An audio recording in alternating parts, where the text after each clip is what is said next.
Pourquoi vouloir explorer et interroger les innovations démocratiques dans les associations ? D'abord et surtout parce qu'il y a une idée que les associations sont traditionnellement des écoles de démocratie,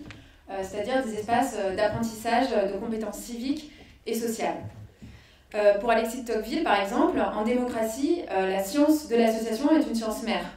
L'association est dotée d'une puissance morale et apparaît comme un levier privilégié pour mettre en œuvre l'idéal d'égalité des conditions, en créant des liens de réciprocité et en subordonnant la diversité des intérêts particuliers à l'action collective contre le fléau croissant de l'individualisme. Tocqueville préconisait également le renforcement de la société civile à travers les associations pour lutter contre le despotisme doux de l'État, par lequel les citoyens se trouvent en fait sous la tutelle du gouvernement comme instance exclusive d'encadrement de la vie sociale et dépossédés de leur pouvoir d'agir. Donc face à ce danger d'une désaffection politique du fait d'un trop gros encadrement politique de l'État et du fait de l'essor de l'individualisme, Tocqueville en appelait à la création de corps institutionnels intermédiaires que sont les associations. Dans le siège de Tocqueville, on a d'autres sociologues, comme Robert Putnam, qui ont montré comment la qualité de la vie en société et le degré d'efficacité des institutions sociales dépendent largement du degré d'engagement civique dans les associations. Dans son analyse autour de la performance institutionnelle des gouvernements en Italie, des gouvernements régionaux,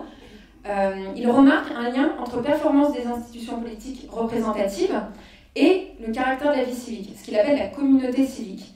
c'est-à-dire le modèle d'engagement et de solidarité sociale.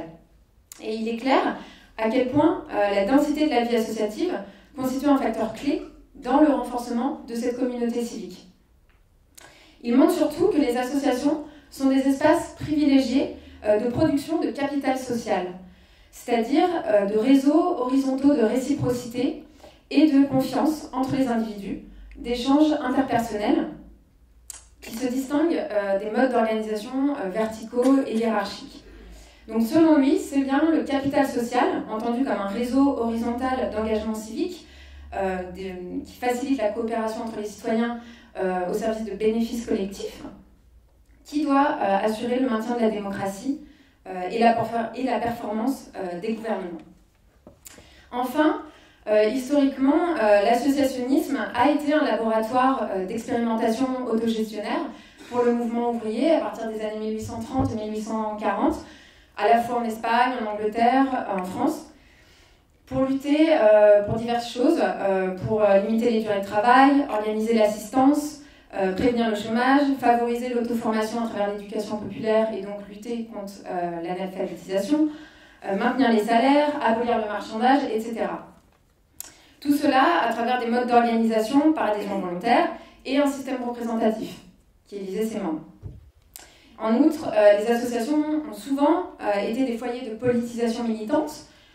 par la diffusion de la pensée républicaine anarcho-syndicaliste. Donc on voit qu'en articulant entraide économique, socialisation politique, instruction, auto-formation et revendication sociale, les associations ont pu constituer des institutions populaires multifonctionnelles qui ont pu permettre de résoudre des besoins et des problèmes sociaux qui n'étaient pas pris en charge par l'État.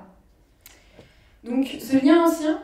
entre association et démocratie a fait des associations un symbole de l'exercice démocratique. Un symbole qui est peu questionné aujourd'hui, puisque la vivacité de la société civile, qui s'incarne dans le tissu associatif, est un des principaux critères pour qualifier une société démocratique. Cependant, et là ça constitue le deuxième point, les associations subissent aujourd'hui de fortes pressions en étant confrontées à un impératif gestionnaire et à des modes de régulation de plus en plus concurrentiels. La montée en puissance de la légitimité du modèle de l'entreprise dans la sphère publique s'est traduite notamment par l'essor du New Public Management, qui a eu pour objet, dans les années 70, de promouvoir l'efficacité et la performance au sein des administrations en y introduisant certains principes du management d'entreprise. Donc, ce développement généralisé d'une gouvernance par les nombres affecte l'ensemble des sphères sociales, y compris les associations.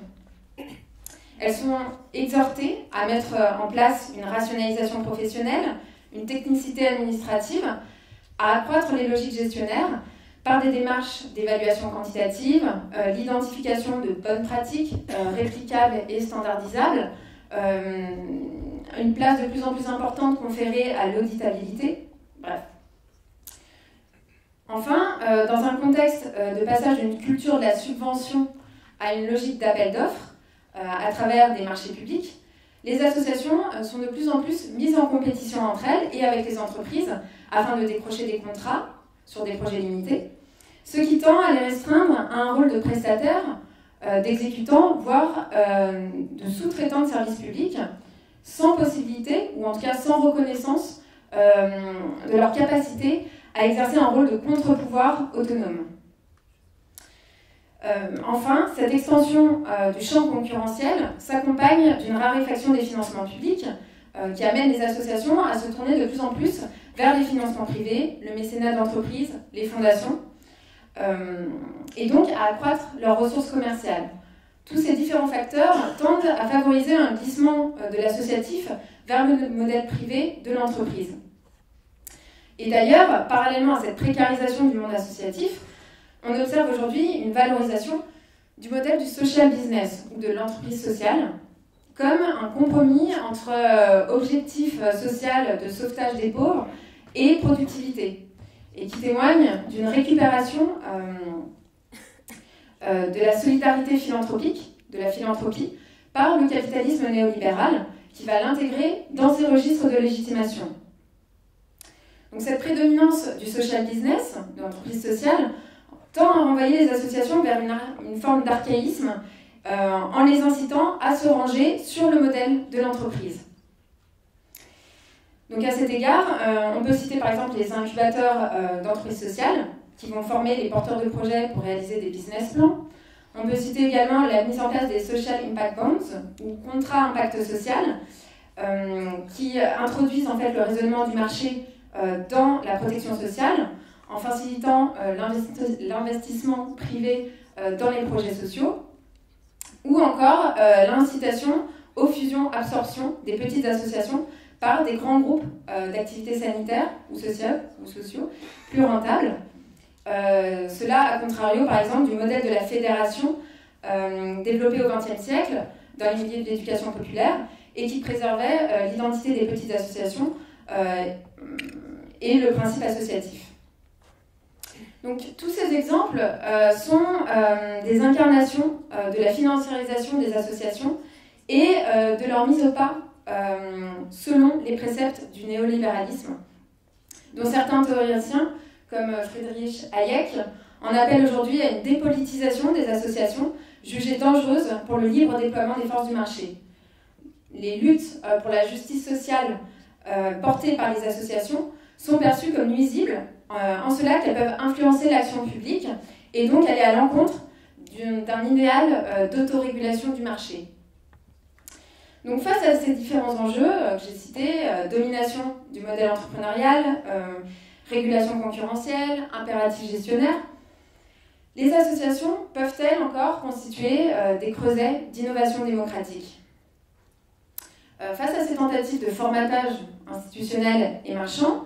les associations ne sont pas pour autant de simples réceptacles de la commande publique et sont capables de résister aux pressions marchandes. Elles peuvent riposter et mobiliser une diversité de leviers pour impulser ou préserver des processus d'expérimentation et d'innovation, pour réinjecter du politique dans l'organisation collective et pour essayer de revitaliser un peu un espace démocratique interne. Donc là, c'est une liste qui n'est pas exhaustive, mais on peut citer par exemple, en termes d'innovation démocratique potentielle, pour revitaliser cet espace public interne, une réflexivité sur le projet associatif et les normes collectives, pour mieux faire coïncider projet politique et organisation. Des démarches de co-construction impliquant les bénéficiaires dans l'élaboration des services, non seulement dans la mise en œuvre des services, mais aussi dans les processus décisionnels. La mobilisation de techniques d'accompagnement spécifiques, l'ouverture d'espaces de participation bénévole qui ne les cantonnent pas à des apports productifs ou de soutien aux bénéficiaires, mais leur laissent une réelle place dans les processus décisionnels sur la dimension plus stratégique de l'association, de sa dimension plus politique. On peut citer encore l'adoption de fonctionnements horizontaux qui puissent coexister avec des formes de hiérarchie au sein de l'association. Encore l'usage d'outils numériques collaboratifs ou le positionnement des associations dans le débat public. Et enfin, une autre source d'innovation démocratique peut être l'engagement dans l'économie solidaire qui permet aux associations d'hybrider leurs ressources économiques et de préserver donc une marge de manœuvre face à l'État et au marché. Donc si cette liste n'est pas exhaustive, la journée d'études aura pour but d'explorer certains de ces leviers potentiels d'innovation démocratique en éclairant leurs modalités de mise en œuvre, mais aussi les tensions qui sont générées et les difficultés rencontrées dans le développement de ces innovations démocratiques. Donc maintenant, je vais laisser la parole à Mathilde qui va clarifier le concept d'innovation démocratique.